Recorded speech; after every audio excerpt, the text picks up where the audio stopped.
समझे कि मसालो डाला।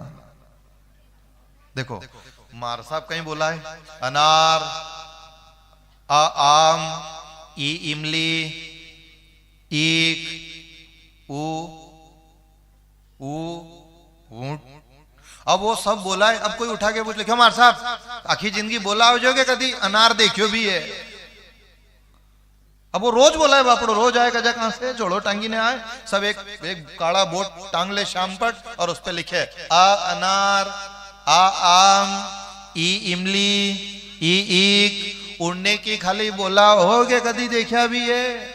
उन मार साहब ने जवाब दिया कि देखा तो नहीं है पर बोलाते बोलाते वो मास्टर बनी गयो, बोलते बोलते मास्टर बनी गयो। तो तुमने जो ये लिखा है असली है, माना कि जो श्याम पट पे लिखा है वो असली नहीं है, मार साहब जो बोला रहे वो असली नहीं है, पर वो जो बोला रहे हैं उनको बोलाने के कारण 1000-1500 रुपया रोज मिले। कितना मिले? बोलाने का कितना मिले? 1000-1500 रोज मिले। तो वो जो उसने लिखा है आ अनार, वो अनार नहीं है, यह बात सही है। आ आम, वो आम भी नहीं है। ई इमली, इमली भी नहीं है। ई ईख, ईख भी नहीं है। पर वो जो बोला है उससे उसको 45,000 रुपया महीना मिले हैं। और वो जो 1000-1500 रुपया रोज मिले वो लेकर के घर जाए तो बीच में बाजार पड़े, बाजार में से 19 पैसा से जो उन्हें नकली बोलाया उससे असली अनार भी खरीदे, आम भी खरीदे, इमली भी और ईख भी। और घर आकर के घर वाली से के अनार का दाना निकाल, आम का जूस, इमली की चटनी बांट, ईख का रस निकाल। तो रस भी निकाल लिया, ने गिलास भी भर लिया, ने पीने बैठ गया। तो कोई ने पूछी क्यों स्वाद आया? रहा बहुत स्वाद आया। तो ये स्वाद कहां से आया? उस मार साहब ने जवाब दिया कि असली का स्वाद वो नकली बोलाने के कारण आया है। ठीक है, तेज तो नहीं हुए मसालो, यो असली को स्वाद कहां से आयो? नकली बोलाने के कारण मार साहब को असली का स्वाद आया। उनने अनार भी, ने आम भी, ने इमली की चटनी भी, ने ईख भी, ने 45,000 रुपया तनख्वाह भी। सब कायम है, बस वो नकली का नाम का कारण। तो ये जो कोई मूर्ख के कहीं मंदिर में तो बाटा पड़ा है, इनसे कह दीजिए कि बाटा से रस आएगा। रस और कहीं से आएगा भी नहीं, रस कहीं से आएगा? खसी माल मूरत मुस्कानी साहब, मानो तो मंदिर वाला बात करता है और बात करी उसने और बिगड़ती बिगड़ती बात बनाई है। पर आदमी को भरोसा होना चाहिए क्या भगवान मेरी बात बनाएगा? हाँ बिल्कुल बनाएगा। कब बनाएगा? जब मैं भगवान को समझ। इसलिए आप एक तो भजन करो, एक दुनिया पे ध्यान मत दो। दुनिया चाहे कैसी भी परिस्थिति में रहे, दुनिया में चाहे कैसा भी समय आए, लोग आपको कोई कुछ भी बोले और चाहे समय कैसा गड़बड़ाए, कोई कलंक लगाए, कोई भगत की पूंछड़ी कहे, आपको तो हम एक सूत्र देते हैं कबीर का, वो सदा ध्यान रखना, परमात्मा का भजन करो, अच्छा बुरे समय में भगवान पे भरोसा रखो। ये अपना पुण्य और पाप का फल, अच्छा और बुरा समय है, इसमें कोई का दोष नहीं है। आप न तो भगवान का दोष दे सकते हो, न किसी संतान का दोष, न परिवार का दोष। सुदामा का खराब समय रहा तब तक उसने अपने कर्म का दोष माना और भगवान का दर्शन करने गया तो दर्शन क्या करता है ये सुदामा की कथा से सुन लो। गया था तो गरीब था और दर्शन करके आया तो माला माल हो गया। दर्शन से किस्मत खुल जाएगा। ले रोज दर्शन, रोज दर्शन। सुबह उठ के, सुबह से ही शुरुआत होनी चाहिए, दिन में कम से कम 8 बार भगवान का दर्शन होना चाहिए। खूब कृपा पाई। घर आया, घर आकर के देखा तो कहां झोपड़ी, वहां तो बड़ा महल बना है, कहां गाय वहां तो हाथी घोड़े बंधे। सुदामा धन्य हो गया। द्वारकाधीश की भई कृपा तो गरीब के भाग खुले, सुदामा मंदिर देख डरे। धन्य हो द्वारकाधीश, आपकी बड़ी कृपा। आपने मेरे ऊपर ऐसी दया करी, ऐसी दया करी कि मैं निर्धन था, रोता रोता आया था, पर आपके द्वार पे आता है तब आदमी रोता है और यहाँ से जाता है तब बड़ा मुस्कुराता हुआ जाता है। आप आंसू पोंछ देते हो। आपने पांव नहीं धोया, आपने तो मेरा पाप धो दिया।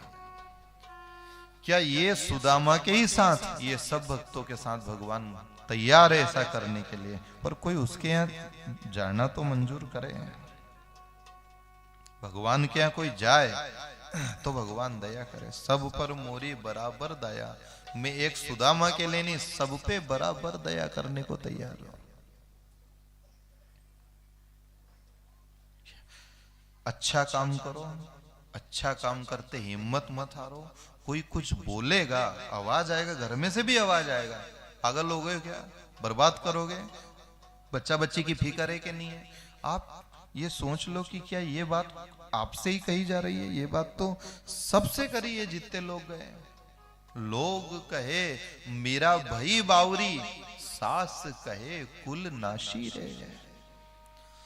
पर इन लोगों ने दूसरों के कहने पर अपना अच्छा काम करना बंद नहीं किया। आप और ज्यादा उसकी गति बढ़ाओ, और ज्यादा गति बढ़ाओ। मैं अच्छा करूंगा और मैं जगत को दिखाने के लिए नहीं। मान लो आप अच्छा कर रहे हो, लोग आपकी मजाक उड़ाएं कि हर सोमवार को मंदिर में जाता है, ये लंबो टीलो लगाए, ये धोती बांधे, ये बड़ी माला फेरे है, ये बड़ा भगत है, इसकी मजाक उड़ाए। अब ये मजाक उड़ाए, ये मजाक उड़ाए और आपको दूसरी नजर से देखे, पर भगवान जो मंदिर वाला बैठा है वो आपको करुणा की ही नजर से देख रहा है। और अपने इनकी नजर से क्या लेना देना, इनकी नजर में तो क्या मालूम कि दिन मोतियाबिंद हो जाए, अपने नजर तो उसकी है। वो एक नजर कृपा की कर दो, सामरिया गिरधारी, ओ भक्तों की झोली भर दो, सांवरिया गिरधारी, भक्तों की झोली भर दो, सांवरिया गिरधारी। देखो भगवान की नजर में रो, भगवान सच्चा है, उसकी नजर भी तो सच्ची है। आप कोई अच्छा काम करो, कभी कभी कोई देखे तो आपके शर्म आए, ऐसा हो टिल्लो लगाओ, कोई गौर से देखे नहीं यार तो लजाए वो टिल्ला करे। आप भगवान की नजर में आओ, वो सच्चा है। इनकी नजर से क्या डरो, ये तो आधा लुच्चा है, इनसे क्या डरो आप, इनसे क्या डरना, काय में है? जो सच्चा है उसकी नजर, तू सच्चा, तेरा नाम सच्चा, तो आप उनकी नजर में मेरे को भगवान देखे। ये बुरा के भगत जी नाम छापे, कोई मीराबाई नाम छापे, कोई बेन का, कोई को ध्रुव जी नाम छापी दे, कोई ने प्रहलाद जी नाम छाप दिया, नहीं इनके अरे लोग कहीं के, लोग कहीं लुच्चा, उनसे डरो।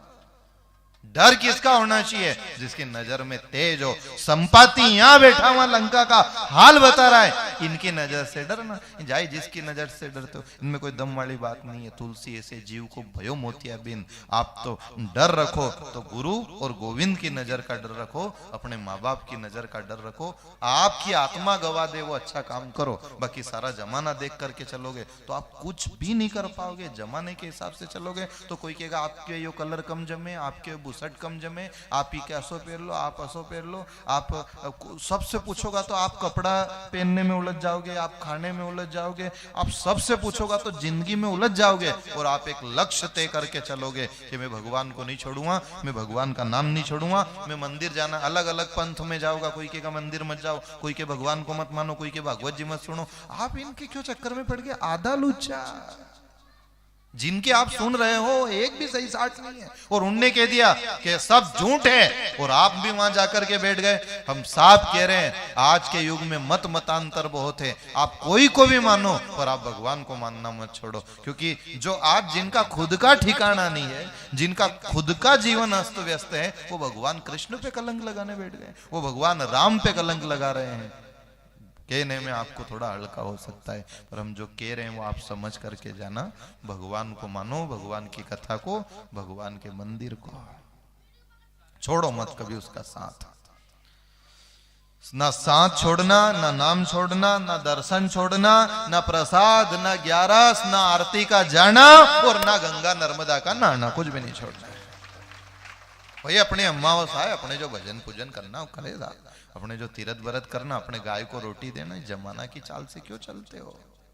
हंस कौवा की चाल चले अच्छा नहीं लगता है, कौओं को चलने दो। आप हंस हंस तो बचे रहो, आप उनका देखा देखी उस चाल को क्यों चलते हो? ऐसा भागवत जी का प्रमाण मिलता है कि भगवान ने खूब दया करी, दर्शन से सुदामा का भाग्य खुला। ऐसा भगवान सब भक्तों का भाग्य खोले, सब पर दया करे। प्रभु ने परिवार को समझाया, परिवार के मस्खरे नौजवान नहीं माने, एक महात्मा से मजाक करी, एक श्राप लगा और भगवान ने कहा यदुवंश के विश्राम का समय आ गया है। तो प्रभु ने मानवी लीला करी, श्राप झेला, यदुवंशी पहुंचे सब सोमनाथ में और वहां प्रभास क्षेत्र में उन्हें मदिरा का पान किया, एक दूसरे को मरने मारने पर उतारू हो गए।